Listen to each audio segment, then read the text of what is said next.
Hello पिलाମାନେ କେମିତି ଅଛ ଆଶା କରୁଛି ସମସ୍ତେ ବଢ଼ିଆ ଥିବେ ଏବଂ ସମସ୍ତଙ୍କ ପଢ଼ାପଢ଼ି ମଧ୍ୟ ଠିକଠାକ୍ ଚାଲିଥିବ। ଆଜିର ଏହି ଭିଡ଼ିଓରେ ଆମେ ଦଶମ ଶ୍ରେଣୀର ଇଂରାଜୀ ବହିର ପ୍ରଥମ ବିଷୟ ବା ପ୍ରଥମ କବିତା କହିପାରିବା ଅଲ୍ ଥିଙ୍ଗସ୍ ବ୍ରାଇଟ୍ ଆଣ୍ଡ ବ୍ୟୁଟିଫୁଲକୁ ଆଲୋଚନା କରିବା। ତ ଏହି ଭିଡ଼ିଓରେ ଆମେ ପ୍ରତ୍ୟେକ ଷ୍ଟାଞ୍ଜାକୁ କଭର କରିବା। ଭାବୁଛି ଏଇ ଗୋଟିଏ ଭିଡ଼ିଓରେ ସମସ୍ତଙ୍କ ଯେତେ ଜିନିଷ ରହିଛି ସବୁଗୁଡ଼ା କଭର କରିଦେବା। ତେବେ ଚାଲ ଆଉ ଡେରି ନକରି ଭିଡ଼ିଓକୁ ଷ୍ଟାର୍ଟ କରିବା। କ'ଣ ରହିଛି ଜାଣିବା କି ଏହି ଅଲ୍ ଥିଙ୍ଗସ୍ ବ୍ରାଇଟ୍ ଆଣ୍ଡ ବ୍ୟୁଟିଫୁଲକୁ ଲେଖିଛନ୍ତି କିଏ? ଅଲ୍ ଥିଙ୍ଗସ୍ ବ୍ରାଇଟ୍ ଆଣ୍ଡ ବ୍ୟୁଟିଫୁଲକୁ ଲେଖିଛନ୍ତି ସିଏଫ୍ ଆଲେକ୍ଜାଣ୍ଡାର। ତ ସିଏଫ୍ ଆଲେକ୍ଜାଣ୍ଡାରଙ୍କ ସମ୍ପର୍କରେ ଆମେ ପ୍ରଥମେ ଜାଣିନେବା, ତାଙ୍କ କବି ପରିଚୟ ପ୍ରଥମେ ଜାଣିନେବା। ତ ସିଏଫ୍ ଆଲେକ୍ଜାଣ୍ଡାର ଜନ୍ମଗ୍ରହଣ କରିଛନ୍ତି ଡବଲିନ୍ ସହରରେ। ଜନ୍ମଗ୍ରହଣ କରିଥିଲେ କୋଉଠି? ଡବଲିନ୍ ସହରରେ କି ଆୟାରଲ୍ୟାଣ୍ଡର ଡବଲିନ୍ ସହରରେ ସେ ଜନ୍ମଗ୍ରହଣ କରିଛନ୍ତି 1818 ମସିହାରେ। She was a famous hymn writer and poet. ଦେଖ ଏଥିରେ ସି ଲେଖା ହେଇଛି। ସି ର ଅର୍ଥ କ'ଣ ବୁଝାଉଛି? ସେ ଜଣେ ଏଥିରେ ଯୋଉ ଆମେ ଆଲେକ୍ଜାଣ୍ଡାର ପଢୁଛେ ସେସିଲ୍ ଫ୍ରାନ୍ସେସ୍, ଯୋଉ ସିଏଫ୍ ର ଫୁଲ୍ ଫର୍ମ କ'ଣ ଥିଲେ? ସିଏଫ୍ ର Cecil Frances. Okay, Cecil Frances Alexander ସେ ଜଣେ ମହିଳା କବି ଥିଲେ। ଓକେ, ତ ସେ ଜଣେ ଏକ ଫେମସ୍ ହାଇମେନ୍ ରାଇଟର ଥିଲେ। ହାଇମେନ୍ ରାଇଟର ମାନେ ଏଥିରେ ବୁଝ ପିଲା, ହାଇମେନ୍ ରାଇଟର ମାନେ କ'ଣ? ତାକୁ ଓଡ଼ିଆରେ ଆମେ ସ୍ତୁତି ବୋଲି କହିଥାଉ। ତ ଯିଏ ଭଗବାନଙ୍କର ଭଗବାନଙ୍କ ଗାନ କରନ୍ତି, ଅର୍ଥାତ୍ ତାଙ୍କ ଲେଖା ଗୁଡ଼ିକ ବା ତାଙ୍କ ସଙ୍ଗୀତ ଗୁଡ଼ିକ ଭଗବାନଙ୍କର ଗୁଣଗାନ କରିଥାଏ। ତ ସେଭଳି ଲେଖା ସେ ଲେଖିଥାନ୍ତି। ତ ହର୍ ଫେମସ୍ ୱାର୍କସ୍, ସେ କେବେ ଫେମସ୍ ହେଲେ ନା ହାଇମେନ୍ ଫର୍ ଚିଲଡ୍ରେନ୍, ଏକ ଲେଖା ଲେଖିଥିଲେ ଚିଲଡ୍ରେନକୁ ନେଇକି। ତ ସେ ଲେଖା ପାଇଁ ଫେମସ୍ ଥିଲେ ଏବଂ ତାଙ୍କର ଆଉ କିଛି ଲେଖା ରହିଛି Christmas carol, once in royal David city, ଏସବୁ ତାଙ୍କ କିଛି ଲେଖା। ଆଉ କିଛି ଲେଖା ରହିଛି ଭର୍ସେସ୍ ଫର୍ ହଲି ସିଜନ୍। ତ ଆମେ ଯୋଉ ଏହି all things bright and beautiful ପଢିବା ପାଇଁ ଚାହୁଁଛେ, ଯୋଉ କବିତାଟି ପଢିବା ପାଇଁ ଚାହୁଁଛେ, ସେ କବିତାଟି ତାଙ୍କ ଲେଖା ହାଇମେନ୍ ଫର୍ ଚିଲଡ୍ରେନ୍ ରୁ ଅଣାଯାଇଅଛି। ବୁଝିପାରିଲ କ'ଣ କହିଲି? ଯେ ଆମେ ଜାଣିଲେ କି ଏତେ ଯୋଉ ସିଏଫ୍ ଆଲେକ୍ଜାଣ୍ଡାର ବା ସେସିଲ୍ ଫ୍ରାନ୍ସିସ୍ ଆଲେକ୍ଜାଣ୍ଡାର ଆୟାରଲ୍ୟାଣ୍ଡର ଡବଲିନ୍ ସହରରେ 1818 ମସିହାରେ ଜନ୍ମଗ୍ରହଣ କରିଥିଲେ ଏବଂ ତାଙ୍କ ଲେଖା ଗୁଡ଼ିକ ଖୁବ୍ ପ୍ରସିଦ୍ଧି ଲାଭ କରିଥିଲା। ଅର୍ଥାତ୍ ତାଙ୍କ ଲେଖା ପାଇଁ ସେ ଖୁବ୍ ପ୍ରସିଦ୍ଧି ଲାଭ କରିଥିଲେ। ତାଙ୍କ ଲେଖାମାନଙ୍କ ମଧ୍ୟରେ hymns for children, Christmas carol, once in royal David city, verses for holy season ଏସବୁ ରହିଥିଲା। ତ ଆମେ ଯୋଉ ଆଜି ବିଷୟଟି ପଢିବା ପାଇଁ ଯାଉଛେ all things bright and beautiful, ତାଙ୍କ ହାଇମେନ୍ ଫର୍ ଚିଲଡ୍ରେନ୍ ଲେଖାରୁ ଅଣାଯାଇଅଛି। ତ ପ୍ରଥମେ ଦେଖିନେବା କି କ'ଣ ରହିଛି। ତ ଏସବୁ ଜିନିଷ କ'ଣ ରହିଛି ଆମେ ପ୍ରଥମେ ବୁଝି ନେବା। ସେ ଏଥିରେ କୁହାଯାଇଛି କି we see and enjoy many things around us such as beautiful sunrises and sunset। ତ ଆମ ଚତୁଃପାର୍ଶ୍ୱରେ ଆମେ ଅନେକ ଦୃଶ୍ୟ ଦେଖିଥାଉ, ଅନେକ ସୁନ୍ଦର ସୁନ୍ଦର ଦୃଶ୍ୟ ଦେଖିଥାଉ। ତ ସେଥିମଧ୍ୟରୁ ଅନେକ ସୁନ୍ଦର ଦୃଶ୍ୟମାନଙ୍କ ମଧ୍ୟରୁ ସନରାଇଜେସ୍ ଅର୍ଥାତ୍ ସୂର୍ଯ୍ୟୋଦୟ ଓ ସୂର୍ଯ୍ୟାସ୍ତ ଓ ସୂର୍ଯ୍ୟୋଦୟ ଖୁବ୍ ଖୁବ୍ ସୁନ୍ଦର କହିପାରିବା। କେମିତି ନା ତୁମେ ଜାଣିଥିବେ ଯେତେବେଳେ ପ୍ରଭାତ ସମୟ ହୋଇଥାଏ ଏବଂ ଯେତେବେଳେ ସନ୍ଧ୍ୟା ସମୟ ଆସିଥାଏ, ସେ ପ୍ରଭାତ ଏବଂ ସନ୍ଧ୍ୟା ସମୟରେ ଆକାଶର ଯୋଉ ଦୃଶ୍ୟ ରହିଥାଏ ତାହା କିଭଳି ଭାବରେ ତମକୁ ଖୁସି ଦେଇଥାଏ ବା କିଭଳି ସେ ମନୋରମା ଦୃଶ୍ୟ ହୋଇଥାଏ ତାହା ତୁମେ ବେଶ ଭଲ ଭାବରେ ଜାଣ। ଏବଂ ଯଦି ଆମେ ଟ୍ରିଜ୍ ଏବଂ ଫ୍ଲାୱାରକୁ ଦେଖିବା, ତୁମେ ଯଦି କୌଣସି ଗଛକୁ ଦେଖ, ତୁମେ ସମସ୍ତେ ନିଶ୍ଚୟ କେବେ ନା କେବେ କୌଣସି ଜଙ୍ଗଲ, କୌଣସି ଫରେଷ୍ଟ ଜାଗାକୁ ଗଲେ ନିଶ୍ଚୟ ଫଟୋ ଉଠାଇବା ପାଇଁ ପସନ୍ଦ କର। ତ ଏକ ପିକ୍ଚର ନେବା ପାଇଁ ପସନ୍ଦ କାହିଁ କର? ନା କାରଣ ତମକୁ ସେଥିରେ ଯୋଉ ଗଛର ଯୋଉ ଡିଜାଇନ ରହିଛି, ତ ସେସବୁ ଯୋଉ ସବୁଜିମା ଯୋଉ ପରିବେଶ ରହିଛି ତାହା ତୁମକୁ ଆନନ୍ଦିତ କରିଥାଏ। ଓକେ, ତେଣୁ ତୁମକୁ ଭଲ ଲାଗେ, ତେଣୁ ତୁମେ ସେଠାରେ ଫଟୋ ଉଠାଇଥାଅ। ତ ସେସବୁ ଯୋଉ ଦୃଶ୍ୟ ରହିଛି, ସେସବୁ ଯୋଉ ସାଇଟ୍ ରହିଛି, ତାହା ଖୁବ୍ ସୁନ୍ଦର ତମେ କହିପାରିବ। ଏବଂ ରିଭର ଏଣ୍ଡ ମାଉଣ୍ଟେନ, ତମେ ସମସ୍ତେ ଜାଣିଛ ଯଦି କୌଣସି ଟ୍ରାଭେଲ କାହାର ପସନ୍ଦ ଥିବ ତ ସମସ୍ତେ ରିଭର ଏବଂ ମାଉଣ୍ଟେନ ଜାଗାକୁ ଯିବା ପାଇଁ ବହୁତ ପସନ୍ଦ କରିବ। କାହିଁକି ନା ରିଭର ଜାଗାରେ ତୁମେ ଆମେ କହିପାରିବା କି ଯଦି କୋଉଠି ଶାନ୍ତି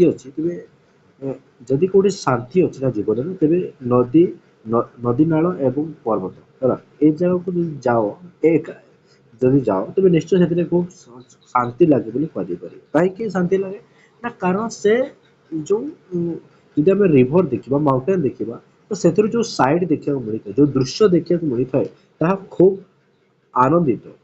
ଆନନ୍ଦିତ ଆମ ମନକୁ କରିଥାଏ। ଓକେ ବାର୍ଡସ୍ ଆଣ୍ଡ ଆନିମଲ୍ ତ ନିଶ୍ଚୟ କୌଣସି ପଶୁ ଦେଖ ପକ୍ଷୀ ଦେଖ ତମକୁ ଖୁବ ସୁନ୍ଦର ଲାଗେ। କାହିଁ ସୁନ୍ଦର ଲାଗେ ନା ତାର ଯୋଉ ଗଠନ ରହିଛି ତାହାର ଯୋଉ ଯଦି ଆମେ ପକ୍ଷୀ ଦେଖିବା ତାର ସେ ଯୋଉ ଭଏସ ରେ ଅର୍ଥାତ୍ ସେ ଯୋଉ ଶବ୍ଦ କରେ ସେ ଯୋଉ ରାବ ଦେଇଥାଏ ତାହା ତୁମକୁ ଖୁବ ଆନନ୍ଦିତ କରିଥାଏ। ଏବଂ ଆନିମଲକୁ ଦେଖିଲେ ମଧ୍ୟ ତମକୁ ବହୁତ ପସନ୍ଦ ଲାଗିଥାଏ ବହୁତ ଭଲ ଲାଗିଥାଏ। ଓକେ ତ ଏସବୁ ଜିନିଷ ଦେଖିଲେ କଣ ଆମେ ତାକୁ ଦେଖୁ ଏନ୍ଜୟ କରୁ ଉପଭୋଗ ମଧ୍ୟ କିଛି କରିଥାଉ। Okay we smell the fragrance of flowers and feel the changes of season। Okay ତ ଏଥିରେ ଦେଖ ପିଲେ ଏଇ ଯୋଉ ଲାଇନ ରହିଛି ଏ ଲାଇନରେ ତମର କ୍ୱେଶ୍ଚେନ ଆସେ। ଓକେ ତ ଆମେ କଣ ଆମେ ଫ୍ଲାୱାର ର ଫ୍ରେଗ୍ରାନ୍ସ କୁ କଣ କରିଥାଉ ନା ଫ୍ଲାୱାର ର ଫ୍ରେଗ୍ରାନ୍ସ ସ୍ମେଲ କରିଥାଉ ଅର୍ଥାତ ଫ୍ରେଗ୍ରାନ୍ସ ମାନେ ପିଲେ ସୁଗନ୍ଧ ଫ୍ରେଗ୍ରାନ୍ସ ମାନେ କଣ ସୁଗନ୍ଧ ଯୋଉ ଫୁଲ ରହିଛି ଫୁଲର ସୁଗନ୍ଧକୁ ଆମେ ତାର ଯୋଉ ବାସ୍ନା ରହିଛି ସେ ବାସ୍ନା ଆମକୁ ଭଲ ଲାଗିଥାଏ। Feel the changes of season okay ଯୋଉ ଋତୁର ପରିବର୍ତ୍ତନ ଘଟିଛି ଯୋଉ ତମେ ଜାଣିଛ ଆମ ପାଖରେ କଣ ଛଅଟି ଋତୁ ରହିଛି ସେ ଛଅଟି ଋତୁର ଯୋଉ ପରିବର୍ତ୍ତନ ଯୋଉ ବିଭିନ୍ନ ଋତୁ ସମୟରେ ବିଭିନ୍ନ ଋତୁ ସମୟରେ ତୁମେ ବିଭିନ୍ନ ଅନୁଭବ ମଧ୍ୟ ଅଲଗା ଅଲଗା ଅନୁଭବ କରିଥିବ। Okay we have eyes to see all these okay ତାହେଲେ ଆମକୁ ଭଗବାନ ଦେଇଛନ୍ତି God provides us eye to see all okay ତ ତାଙ୍କର ଯୋଉ କ୍ରିଏଚର ରହିଛି ତାଙ୍କର ଯୋଉ ସୃଷ୍ଟି ରହିଛି ତାଙ୍କର ତାଙ୍କର ଯୋଉ ସୃଷ୍ଟି ରହିଛି ସେସବୁକୁ ଦେଖିବା ପାଇଁ ଆମକୁ ଭଗବାନ ଆଖି ଦେଇଛନ୍ତି ଏବଂ ଓଠ ଦେଇଛନ୍ତି praise the beauty of creation ତାଙ୍କର ଯୋଉ ଗଠନ ତାଙ୍କର ଯୋଉ ସୃଷ୍ଟି ସେସବୁକୁ ପ୍ରଶଂସା କରିବା ପାଇଁ ସେସବୁକୁ ବର୍ଣ୍ଣନା କରିବା ପାଇଁ ଆମକୁ କଣ ଦେଇଛନ୍ତି ଆମକୁ ଓଠ ଦେଇଛନ୍ତି। ଓକେ ତ ପୁଣି ସେ ପ୍ରଶ୍ନ କଲେ ଏଥିରେ ଏକ ପ୍ରଶ୍ନ ପଚାରିଛି have you ever thought who has created such beautiful things ନିଶ୍ଚୟ ତମ ମନରେ ମଧ୍ୟ ନିଶ୍ଚୟ ପ୍ରଶ୍ନ ଆସିବା ଦରକାର ଏହା ଏକ ସ୍ୱାଭାବିକ ପ୍ରଶ୍ନ ହଁ କି ନାହିଁ ତ କି ଏସବୁ ଯୋଉ ଜିନିଷ ଆମେ ଦେଖୁଛେ ଯାହା ଆମେ ଫିଲ୍ କରୁଛେ ଏସବୁ ଜିନିଷ ତିଆରି କରିଛନ୍ତି କିଏ ହଁ କି ନାହିଁ ନିଶ୍ଚୟ ଜାଣ ଏସବୁ ଜିନିଷ ତିଆରି କରିଛନ୍ତି ଆମ ଗଡ ଭଗବାନ ତିଆରି କରିଛନ୍ତି ପ୍ରଭୁ ତିଆରି କରିଛନ୍ତି।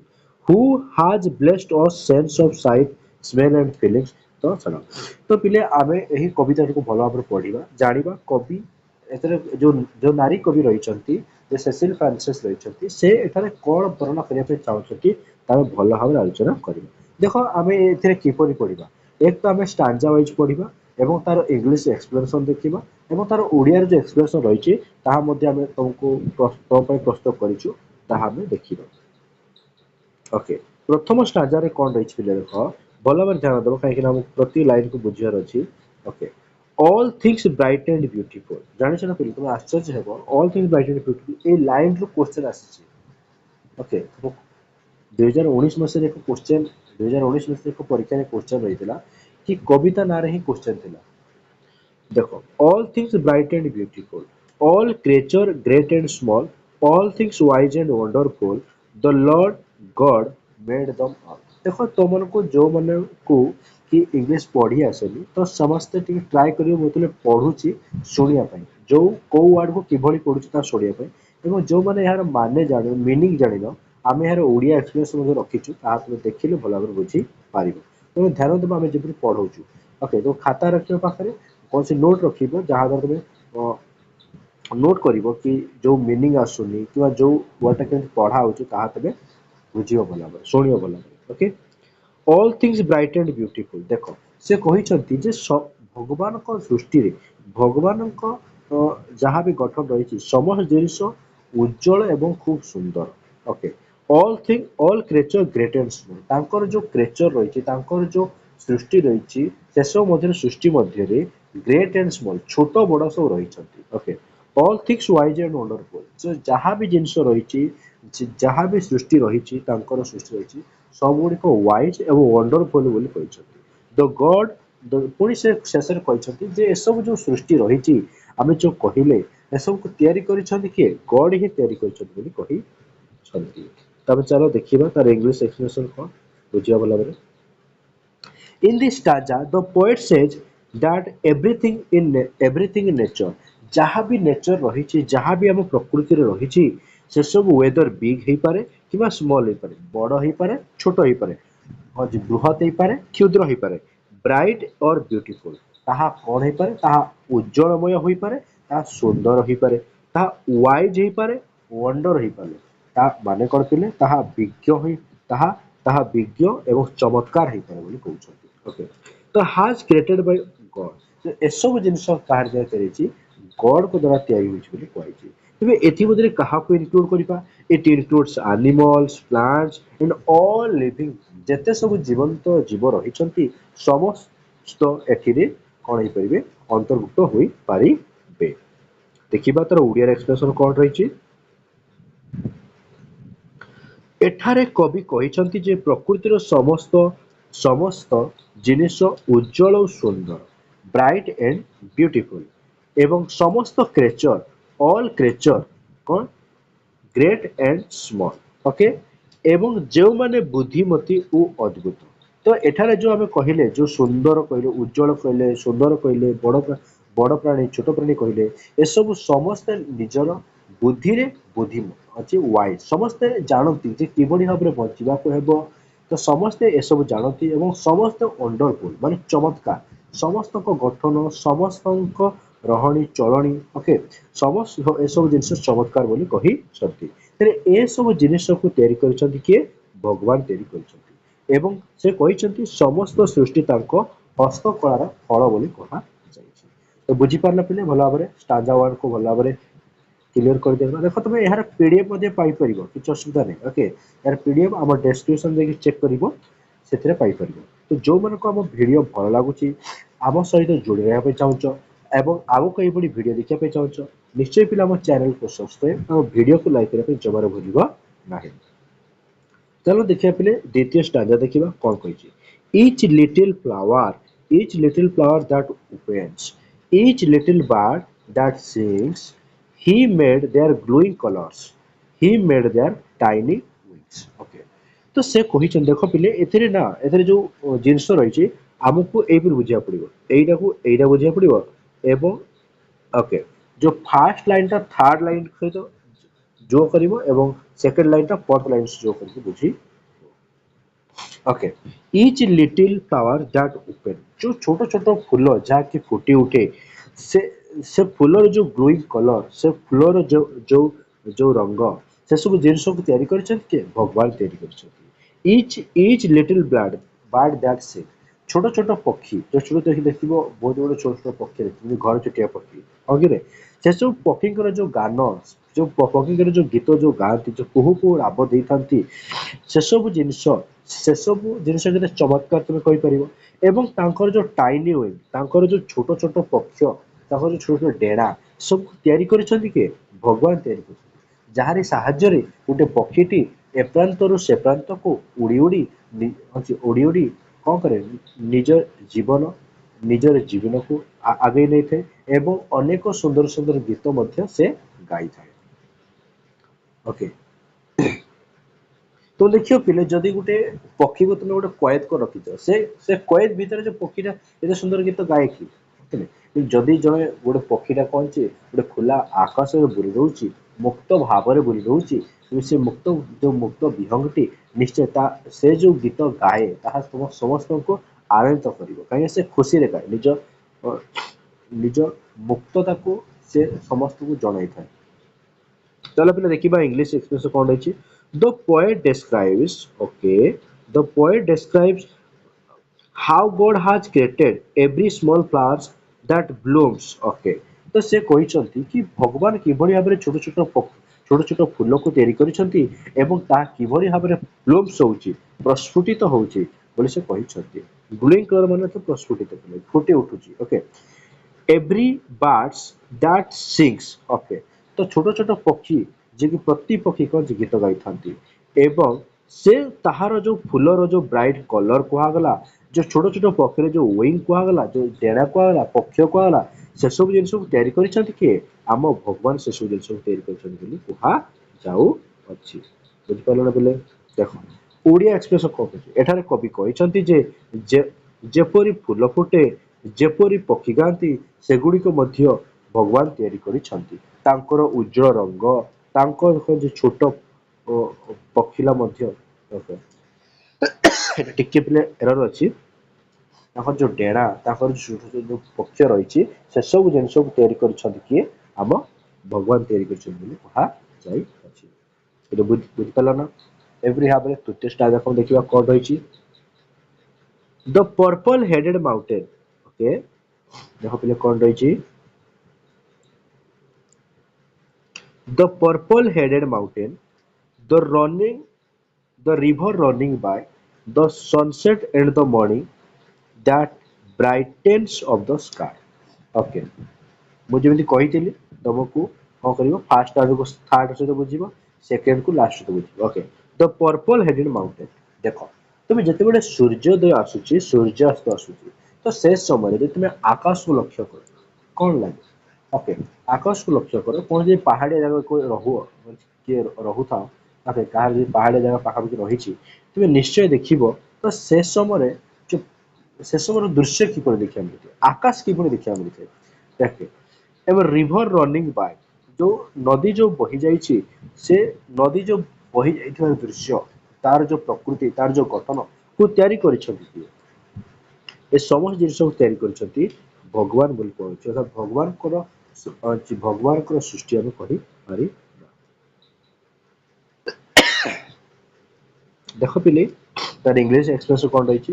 ଦିସ୍ ଷ୍ଟାଞ୍ଜା, ଏହି ଷ୍ଟାଞ୍ଜା, ଏହି ତୃତୀୟ ଷ୍ଟାଞ୍ଜାଟି କଣ କହୁଛି? କହୁଛି about the beauty of nature. Okay, ସେ ପ୍ରକୃତିର ଶୋଭାକୁ କହୁଛି, ପ୍ରକୃତିର ସୌନ୍ଦର୍ଯ୍ୟତାକୁ କହୁଛି କି ପର୍ପଲ କଲର୍ଡ ସରି ପିଲେ, ମତେ ଟିକେ ଥଣ୍ଡା ହେଇଛି ତ। Purple colour mountain peak. Peak माने पिले कौन? पीक माने पिले बोले जो एथा रही जाए, एथा जो शिखर, ए शिखर टा को अछि पीक। ओके, से फ्लावरिंग देख कौन कहि, flowing rivers, rising sun, sunset, lightness of the sky. All these beautiful skills are made by God. Okay, ଏ ସବୁ ଯୋଉ ଜିନିଷ ଦେଖୁଛ, ଏ ସମସ୍ତ ପିଲେ ସିନ୍, ଏ ସମସ୍ତ ଯୋଉ ସୁନ୍ଦର ଦୃଶ୍ୟ, ଏସବୁ ଜିନିଷକୁ ତିଆରି କରିଛନ୍ତି କିଏ? ପିଲେ ଭଗବାନଙ୍କ ଦ୍ଵାରା ତିଆରି ହେଇଛି ବୋଲି କୁହାଯାଇ ଅଛି। ଓକେ, ବୁଝିପାରିଲ ନା? ଦେଖ, ଓଡ଼ିଆରେ କଣ କହିଛି ଦେଖିବା। ଓଡ଼ିଆରେ ପଢିଲେ ପିଲାମାନେ ଆହୁରି ଭଲ ବୁଝିପାରିବ।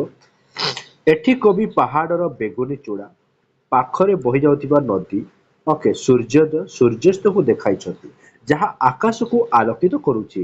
ଏ ସମସ୍ତ ଅଦ୍ଭୁତ ଦୃଶ୍ୟ ବା ପ୍ରକୃତି ବା ପ୍ରାକୃତିକ ଦୃଶ୍ୟ ଭଗବାନଙ୍କ ତିଆରି ବୋଲି ଆମେ କହିପାରିବା।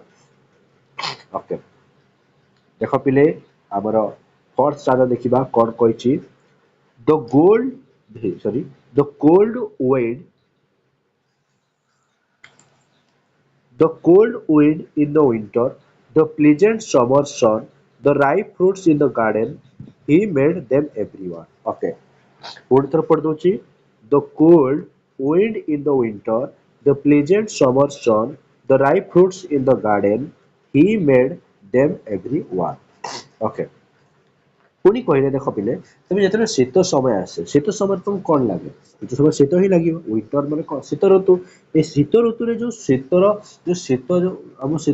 ଶୀତ ଲାଗିଥାଏ, ଦେଖେ, କାହିଁ ଗରମ ଲାଗେନି, ଶୀତ କାହିଁ ଲାଗେ ନା? କାରଣ ଭଗବାନଙ୍କ ସୃଷ୍ଟି, ଏସବୁ ଭଗବାନଙ୍କ ଲୀଳା, ଭଗବାନଙ୍କ ସୃଷ୍ଟି। ଭଗବାନଙ୍କ ସୃଷ୍ଟି ଯୋଗୁଁ କଣ ହେଇପାରିଥାଏ ନା ଆମକୁ ଥଣ୍ଡା ଲାଗିଥାଏ, ଥଣ୍ଡା ପବନ ମଧ୍ୟ ବହିଥାଏ, ଏବଂ କଣ ପ୍ଲିଜେଣ୍ଟ ସମର ସନ୍, ଏବଂ ସେ କହିଛନ୍ତି କଣ, ଯୋଉ ସମର ସିଜନରେ, ଯୋଉ ଗ୍ରୀଷ୍ମ ଋତୁରେ ପ୍ଲିଜେଣ୍ଟ ସନ୍ ମାନେ ୱାର୍ମ ସନ୍ କହିଛି। ୱାର୍ମ ସନ୍ ମାନେ ଯୋଉ ହାଲକା ଯୋଉ ଗରମ ଲାଗେ, ଯୋଉ ଗରମ ଲାଗିଥାଏ, ତାହା ସେ କହିଛନ୍ତି। Right fruits in the garden, କଣ? ଯୋଉ ବଗିଚାରେ ଯୋଉ ଫଳ ପାଚୁଛି, ଯୋଉ ବଗିଚାରେ କଣ ହଉଛି, ଫଳ ପାଚୁଛି, ଏସବୁ ଜିନିଷ ତିଆରି କରିଛନ୍ତି କିଏ? ନା ଭଗବାନଙ୍କ ଦ୍ଵାରା ତିଆରି ହେଇଛି ବୋଲି କୁହାଯାଇ ଅଛି। ଚାଲ ଦେଖିବା ପିଲେ ଏହାର ଇଂରାଜୀ ଏକ୍ସପ୍ରେସନ କଣ କହୁଛି, ଆଉ ଟିକେ ଭଲ ଭାବରେ ବୁଝିପାରିବା। God created the cold winds of winter. Okay, ଭଗବାନ ଶୀତ ଋତୁର ଶୀତ ଋତୁର ଯୋଉ କୋଲ୍ଡ ପବନ, ଯୋଉ ଶୀତଳ ପବନ, ଯୋଉ ଥଣ୍ଡା ପବନକୁ ତିଆରି କରିଛନ୍ତି କିଏ? ଭଗବାନ ତିଆରି କରିଛନ୍ତି। ଆଉ କଣ ତିଆରି କରିଛନ୍ତି ନା ଗ୍ରୀଷ୍ମ ଋତୁରେ ଯୋଉ ମିଳୁଛି, ଯୋଉ କଣ ମିଳୁଛି ଆ ଯୋଉ ୱାର୍ମ ସନ୍, ଓକେ, ତାହା ମଧ୍ୟ କିଏ ତିଆରି କରିଛନ୍ତି? ଭଗବାନ ତିଆରି କରିଛନ୍ତି। ଏବଂ ରାଇ ଫ୍ରୁଟ୍ସ ଇନ୍ ଦ ଗାର୍ଡେନ, ଯୋଉ ବଗିଚାରେ ଯୋଉ ଫଳ ପାଚୁଛି, ଯୋଉ ଉଦ୍ୟାନ ଗୁଡ଼ିକରେ ଯୋଉ ଫଳ ପାଚି ଯାଉଛି, ସେସବୁ ଜିନିଷକୁ ତିଆରି କରିଛନ୍ତି କିଏ? ଭଗବାନ ତିଆରି କରିଛନ୍ତି। ତାହେଲେ ଇଚ୍ ସିଜିନ୍, ଦେଖ ପିଲେ ଏଥିରେ each season and its unique feature are made by God for our enjoyment. Okay, ତ ଏଥିରେ କହିଥାଏ ୟୁନିକ୍ ହେଲା କି ନାଇଁ କୁହ? ନା ଶୀତ ଋତୁରେ କୋଲ୍ଡ ୱିଣ୍ଡ ବହୁଛି, ସମରରେ ୱାର୍ମ ଲାଗୁଛି। ତ ଏହିପରି କାହିଁକି ହଉଛି? ନା ପ୍ରତି ଋତୁରେ ଆମକୁ ଅଲଗା ଅଲଗା ଫିଲ୍ ହଉଛି, ଅଲଗା ଅଲଗା ଆମେ ଅନୁଭବ କରିପାରୁଛୁ। କାହିଁକି? ନା ଏସବୁ ଯଦି ଭଗବାନଙ୍କ ରଚିତ। ଭଗବାନ ତିଆରି କରିଛନ୍ତି ଯେ କେଉଁ ଋତୁରେ କଣ ରହିଲେ ସମସ୍ତଙ୍କୁ ଭଲ ଲାଗିବ, ସେସବୁ ଜିନିଷକୁ ତିଆରି କରି ଯାଇଛନ୍ତି। ଓକେ, ଏଠାରେ ଆମ କବି ଯେ ସେସିଲ୍ ଫ୍ରାନ୍ସେସ୍ ବର୍ଣ୍ଣନା କରିଛନ୍ତି। ଓକେ, ଅର୍ଥାତ୍ ସେ କହିବାକୁ ଚାହୁଁଛନ୍ତି ଯେ ଭଗବାନ କିପରି ମହାନ, ଭଗବାନ କିପରି ଭାବରେ ଏ ସମସ୍ତ ଜିନିଷକୁ ତିଆରି କରି ଯାଇଛନ୍ତି, ସେସବୁକୁ ସେ ଖୁବ୍ ସୁନ୍ଦର ଭାବରେ ବର୍ଣ୍ଣନା କରିଛନ୍ତି ତାଙ୍କରି ଭାଷାରେ। ଚାଲ ଦେଖିବା ଏହାର ଓଡ଼ିଆ ଏକ୍ସପ୍ରେସନ କଣ କହୁଛି। ଏଠି କବି ଶୀତ ଋତୁର ଥଣ୍ଡା ପବନ, ଗ୍ରୀଷ୍ମର ମାନ ମିଳୁଥିବା ସୂର୍ଯ୍ୟ କିରଣ ଓ ଉଦ୍ୟାନର ପକ୍କା ଫଳ ମାନେ ଯୋଉ ପାଚିଲା, ଓକେ, ଏସବୁ ଜିନିଷକୁ ତିଆରି କରିଛନ୍ତି କିଏ? ନା ଭଗବାନ ତିଆରି କରିଛନ୍ତି। ଏ ସମସ୍ତ ଋତୁ ଏବଂ ତାହାର ଯୋଉ ବିଶେଷତା ରହିଛି, ତାର ଯୋଉ ୟୁନିକ୍ କ୍ୟାରେକ୍ଟର ରହିଛି, ଓକେ, ଯୋଉ ୟୁନିକ୍ ଫିଚର ରହିଛି, ଏସବୁ ହଉଛି ଭଗବାନଙ୍କ ଦେୟ, ଅର୍ଥାତ୍ ଭଗବାନଙ୍କର ଅବଦାନ ବୋଲି ଆମେ କହିପାରିବା। ପିଲେ ଆମ ଏହି ବିଷୟର ବା ଏହି କବିତାର ଶେଷ ଷ୍ଟାଞ୍ଜା, ଯେ କି ଷ୍ଟାଞ୍ଜା 5, ତାହା ଆମେ ଦେଖିବା ଏବେ। He gave us eyes to see them, ତ ସେ ଆମକୁ କଣ ଦେଇଛନ୍ତି? ଆଖି ଦେଇଛନ୍ତି। He gave us eyes to see them and lips that we might tell how great is God Almighty who has made all things well. Okay, ସେ ପୁଣି କହିଛନ୍ତି କି ଶେଷରେ ସେ କହିଛନ୍ତି କି he gave us eyes to see them. ଆମେ ଏଟା ପ୍ରଥମରେ ପଢିଲେ, ପ୍ରଥମ ଯେତେବେଳେ ଆଲୋଚନା କରିଥିଲେ ଏହାକୁ ପଢିଥିଲେ, ପୁଣି ଥରେ କୁହାଯାଇଛି କି ସେ ଯୋଉ ଭଗବାନ ଆମକୁ ଦେଇଛନ୍ତି, ଆଖି ଦେଇଛନ୍ତି ସେ ସମସ୍ତ ସୌନ୍ଦର୍ଯ୍ୟ ଜିନିଷ, ସେ ଯୋଉ ସୌନ୍ଦର୍ଯ୍ୟ ଜିନିଷ ରହିଛି, ଯେ ଭଗବାନଙ୍କ ଯୋଉ ସୃଷ୍ଟି ହେଇଛି ତାହାକୁ ଦେଖିବା ପାଇଁ, ଏବଂ ଆମକୁ ଲିପ୍ସ ଦିଆଯାଇଛି, ଓଠ ଦିଆଯାଇଛି, ସେ ସମସ୍ତ ଜିନିଷର ଗୁଣଗାନ କରିବା ପାଇଁ ଏବଂ ତାକୁ ବର୍ଣ୍ଣନା କରିବା ପାଇଁ। ଓକେ, ଏବଂ କହିପାରିବା ଯେ ଗଡ୍ କିଭଳି ଭାବରେ ଅଲମାଇଟି, ଗଡ୍ ହଉଛି ସର୍ବଶକ୍ତିମାନ ଆମେ କହିପାରିବା କି ସେ ସମସ୍ତ ଜିନିଷକୁ ବେଶ ସୁନ୍ଦର ଢଙ୍ଗରେ, ବେଶ ସୁନ୍ଦର ଭାବରେ ସୃଷ୍ଟି କରି ଯାଇଛନ୍ତି। ବୁଝିପାରିଲ ପିଲେ? ଦେଖିବା ଇଂଲିଶ ଏକ୍ସପ୍ରେସନ କଣ କହୁଛି। God has given us to see all this beauty, ଏ ସମସ୍ତ ବିୟୁଟି, ଏ ସମସ୍ତ ସୌନ୍ଦର୍ଯ୍ୟକୁ ଦେଖିବା ପାଇଁ ଭଗବାନ ଆଖି ଦେଇଛନ୍ତି।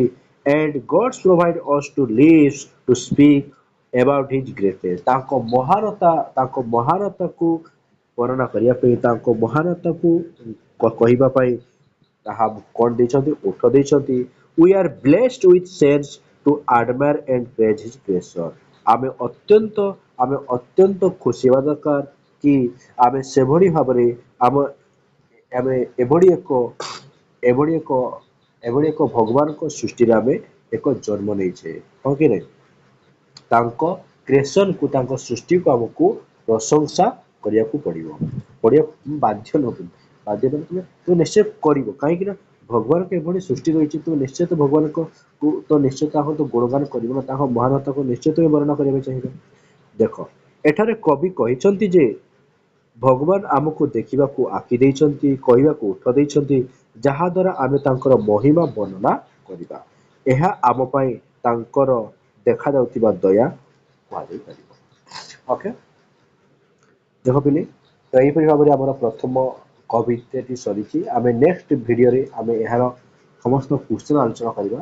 ଆମେ ପିଲେ ଏମିତି ନୁହେଁ ଯେ ଆମେ ତୁମକୁ କେବଳ କବିତା ପଢ଼େଇ ଦେଇକି ପଳେଇବୁ ନା ପିଲେ, ଆମେ ଏହାର ଭୋକାବୁଲାରି କରିବୁ, ଏହାର କ୍ୱେଶ୍ଚନ କରିବୁ, ବିଭିନ୍ନ ପ୍ରକାର MCQ ମଧ୍ୟ ପ୍ରାକ୍ଟିସ କରିବୁ। ଯେତେ ସବୁ ଜିନିଷ ରହିଛି କବିତାର ସମସ୍ତ ଜିନିଷକୁ, ସମସ୍ତ କ୍ୱେଶ୍ଚନକୁ ଆମେ ଭଲ ଭାବରେ ଆଲୋଚନା କରିବୁ।